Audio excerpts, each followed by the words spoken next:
Hey, Shalom, Shalom. Hey, first and foremost, I would like to start off by giving all praises, infinite honor, and glory to Yahweh, Bahashim, Yahweh Shah, Bahashim, Makah, Kodash.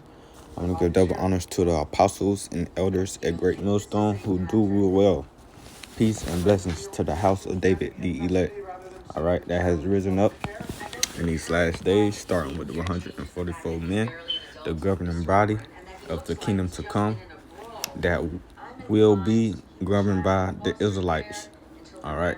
And a new multitude that will consist of men, women, and children. So like I had to pause my TV. Yeah, mute it.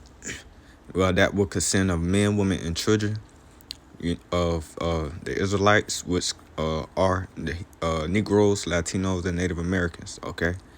That's who the covenant and the promises that were given to Abraham, unto Isaac, and unto Jacob was given to the Israelites. All right. I want to go into a lesson, which we bring out these type of lessons over, from time to time, but because it's relevant, and you also got new believers that come in, and they might need to hear it. So I'm gonna start with 1 Corinthians. Let me put my phone on Do Not Disturb real quick. Salakia. So yeah, you might have new believers that need to hear a few things, like the apostles always say, the truth is repetitiveness, man. And repetitiveness is the master of skill. So I'm gonna get into this. This is 1 Corinthians chapter 15, verse 51. Going to these new bodies that we receive in the kingdom to come when Yahweh Shah, as I should say, when Yahweh sent his son Yahweh Shah to come deliver his elect. Okay, he's going to send his son to deliver the elect of the nation of Israel, which again consists of the so-called Negro, Latino, and Native American, men, women, and children. All right, so this 1 Corinthians chapter 15, verse 51, it reads, "Behold, I show you a mystery. We should not all sleep, but we shall be changed in a moment, in a twinkling of an eye, at the last trump. For the trump shall sound, and the dead shall be raised incorruptible, and we shall all be changed. For this corruptible must put on corruption, and this mortal must put on immortality." So when the Lord beam us up, Lord willing, we be a part of that number. Or when the Lord, as I should say, when the Lord beam up the elect, the hopeful elect, the Lord is going to change us in a moment, in a twinkling of an eye, to where we're going to get those glorious bodies, to where sin will not exist amongst the nation of Israel no more. All right, we're going to be immortal, and that's what we're waiting for. And this is the fight that we fighting for, the spiritual battle that we fighting. All right, we fighting for that crown. All right, it says, "For this corruption must put on incorruption, and this mortal must put on immortality." Yeah, because that's the immortality that's gonna come. Because once the Lord changed our bodies, we're not gonna be able to sin no more. And where there's no sin, guess what? There's no death. That's what the scriptures say. Because the scriptures say sin is the wages of death. All right. So if you can't sin no more, then there's no death, and that's the immortality that the Lord has promised to the nation of Israel. All right. So it says, "When this corruption shall put on incorruption, and this mortal shall have put on immortality, then shall be brought to the pass, saying that is written, death is swallowed up in victory. O death, where's thy sting? O grave, where's thy victory? Because the sting of death is sin, and the strength of sin is the law." So when the Lord put the laws, statutes, commandments in our inward parts, we will not be able to sin no more. So if we're not able to sin no more, we're not going to die anymore. We're going to be immortal. The promises that the Lord has promised us from the beginning. Okay. So I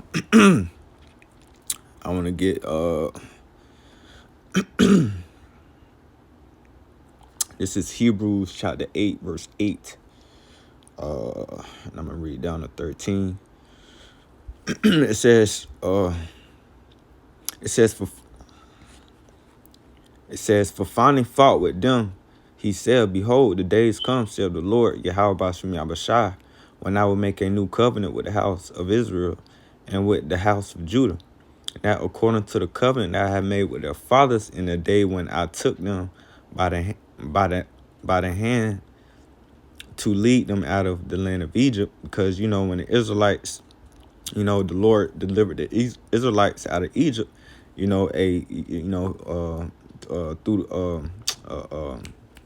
you know, the leadership of Moses, you know, he made a covenant with the Israelites, the old covenant, you know, under the law. All right. And it said, and I regarded them not, saith the Lord. For this is the covenant that I will make with the house of Israel after those days, saith the Lord. I will put my laws in their minds and write them in their hearts. And I will be to them a power, a God, and they shall be to me a people. And they shall not teach every man his neighbor, every man his brother, saying, know the Lord, for all shall know me, from the least to the greatest.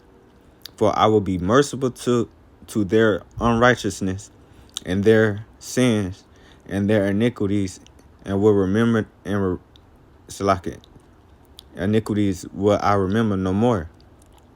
And that he saith, a new covenant he hath made the first old, and now which decayeth and waxeth old is ready to vanish away. So this is what we're waiting for, that new covenant, and we're not currently under the new covenant yet. We're not going to be under the new covenant until we get the kingdom, when it's physically made manifest. All right, we under a grace period to where the Lord give you time to get your shit together, so we can, you know, possibly be saved, man. Because we know it's the elect out there, you know, and Lord willing, like, hey, we be a part of that number, you know, doing what the Lord requires us to do. All right, but that's because, you know, you had this thing a few months ago, where we already in. That's false. We not in the new covenant, because if we was in the new covenant, we would not be able to sin. You know, hey, Jake sin every day, willingly and unwillingly, man. All right, so that's false, man. All right, we under a grace period. Okay, so I just wanted to make that clear. All right, so this is Philippians chapter 3, verse 20. All right, it says, for our conversation is in heaven, for whence also we look for the Savior, the Lord Yahweh Shah Mashiach. We looking for our Savior, man. Because, hey, we know we gotta be delivered out of these bodies, man. Because these bodies are subject to sin. These fleshy bodies, you know, they're subject to sin. They're subject to go off, you know. And, you know, in Jake's spirit, like, you know, something Jake just want to do right. But because we in these chains of darkness. Matter of fact, let me see if I can jump and get that real quick. Chains of darkness. I can yeah, let me get that real quick. Chains of dark is all right. This is 2 Peter chapter 3, verse 4. It says, matter of fact, I might need to start up because there might be a little bit of meat on that. Let me see. Let me check it out real quick. It says, let me see, because that might just be the point. Yeah, that's the point. Oh, so it says, for if the Most High spared not the angels that sinned, which angels going to, when you go into that word, you know, the Alahayim, you know, but cast them down to hell, which is on earth, you know, the elect. And because hell is earth. All right, hell ain't no this place on earth or whatever these Christians be thinking in their mind, this fairy tale that you burn forever, and you just, you know, that's madness. It says, and delivered them into chains of darkness to be reserved unto judgment. So, the Lord put us in these fleshy bodies unto judgment, the day of judgment. Rather be you get judged righteously, or you get judged wickedly. All right, we all gonna have to face that day, and that day is Jacob's trouble until the Lord crack them clouds. All right, rather it be good or bad. But we know according to the scriptures, because I want to make it clear, according to the scriptures, the elect will be justified. All right, through the blood of Yahweh by Hashem Yahweh Shah, or Yahweh Shah, our Savior. Okay, so back in Philippians, back in 3 and 20 says, for our conversation is heaven, from whence also we look for the Savior, the Lord Yahweh Shah Mashiach, who shall change our vile body, that it may be fashioned like unto his glorious body. All right, because we're gonna be like Yahweh Shah, hey, the Lord, because the Lord, he got that in what you would call it, that angelic body, because it say, I will not meet you as a man, in the scriptures, when he make his second return, but it's an angelic power, all right, basically. And this word's terms a superhuman, It said, according to the working whereby he is able even to subdue all things unto himself. So yeah, that's the point I want to get. He gonna change these vile bodies, and it's gonna be fashioned like to his glorious body, right? Because what I think in Wisdom of Solomon chapter 1. Let me see.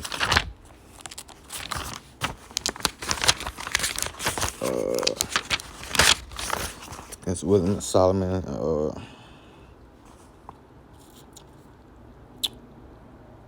Let's say, I made man to be immortal. Nevertheless, Wisdom of Solomon 1 and 23. Let me grab that real quick. This is this is Wisdom of Solomon chapter 1 verse 23. Hold on. No, 2:23. Salaki 2:23. Oh shit.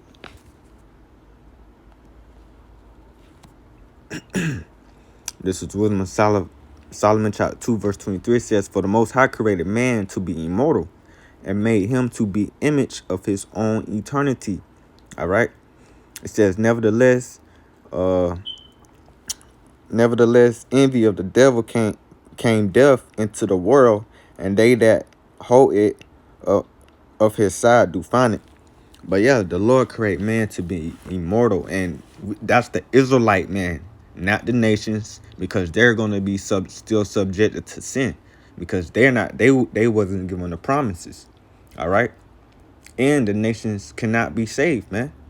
Okay, this promises was only given to the nation of Israel. Okay, point blank, period. After all this wickedness that these nations did us, they don't deserve salvation.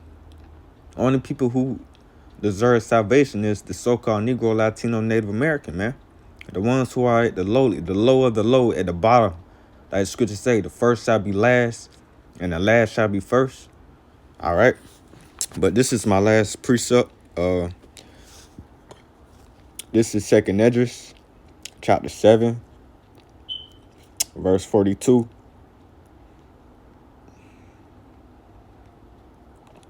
It says, he answered me and said, this present life is not the end where much glory doeth abide. Therefore have they prayed for the weak. But the day of doom shall be the end of this time, and the beginning of immortality for to come, where corruption is past. So the beginning of the time is to come. And that time is when Yahweh Shah crack the clouds and deliver his elect. Again, Lord willing, we be a part of that number. You sincere brother and you sincere sisters, along with you, with your families, Lord willing. All right. But that's the immortality to come. So this corruption is going to pass. We're going to transition over to a new thing, you know, to where we're not going to be in the flesh. Like I read earlier, the law, statutes, commandments going to be in our inward parts. You know, we not going to no longer have that stony heart, but that fleshy heart. Okay. So Lord willing, this lesson was quick and to the point, edifying to the hopeful members of the elect. And with that, I'm going to give all praises, infinite and honor and glory unto Yahweh, Bahashem, Yahweh Shai, Bahashem, Rukakadash. Again, I'm going to give double honors to the apostles and elders at Great Millstone who do well, who taught us this truth, this 100% truth, and peace and blessings to the house of David, the elect. With that, I'm going to say shalom.